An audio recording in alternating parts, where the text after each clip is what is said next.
అందరికీ నమస్కారం అండి. సాయి సుజాత బీవీ ఛానల్కి స్వాగతం. ఈరోజు నేను మీకు ఎంతో గుమగుమలాడే ఎంతో టేస్టీగా ఉండే చికెన్ పలావ్ చేసి చూపించాలి అనుకుంటున్నాను. అది ఎలా చేయాలో చూద్దాం రండి. ముందుగా ఒక తెల్లగడ్డ, 2 ఇంచుల అల్లము, ఇప్పుడు చూపించిన మసాలా దినుసులు అన్నీ కలిపి పౌడర్ చేసి పెట్టుకోవాలి.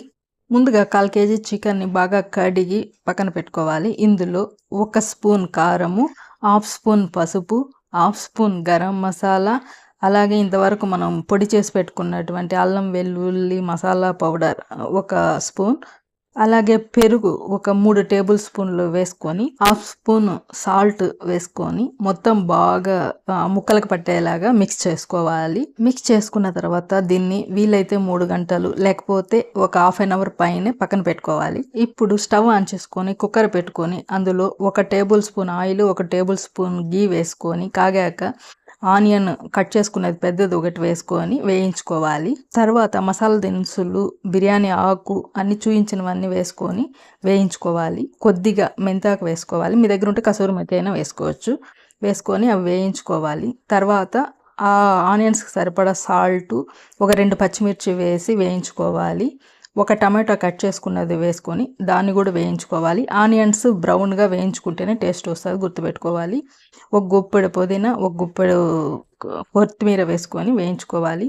అవి వేగిన తర్వాత మనం ఆల్రెడీ మ్యారినేషన్ చేసి పెట్టుకున్నటువంటి చికెన్ అందులో వేసి దాన్ని కాసేపు వేయించుకోవాలి.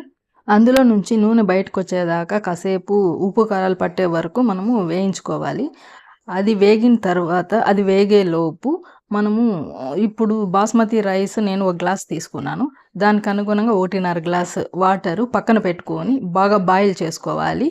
ఇప్పుడు ఇది చికెన్ వేగిపోయింది కదా, అందులో మన బాస్మతి రైస్ 1/2 అవర్ బిఫోర్ నానబెట్టుకున్న బాస్మతి రైస్ వేసి కలయదిప్పుకోవాలి, చిన్న కలయదిప్పాలి.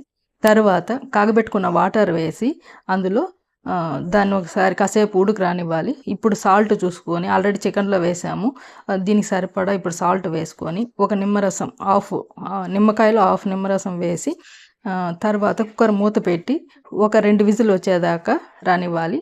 తర్వాత ఒక 20 మినిట్స్ అలాగే వదిలేయాలండి. 20 మినిట్స్ తర్వాత తీసి సర్వ్ చేసుకుంటే ఎంతో టేస్టీ అయిన గుమగుమలాడే చికెన్ పలావ్ రెడీ. ఆనియన్తో, నిమ్మబద్దతో సర్వ్ చేసుకుంటే పెరుగు పచ్చడితో మనకు తినడానికి రెడీ. ఈ వీడియో మీకు ఎంతగానో నచ్చిందని ఆశిస్తూ ఇలాంటి మంచి మంచి వీడియోస్ కోసం సాయి సుజాత బీవీ ఛానల్ని సబ్స్క్రైబ్ చేసుకోండి. అలాగే లైక్ చేయండి, షేర్ చేయండి. Thank you so much. మీ సుజాత బీవీ.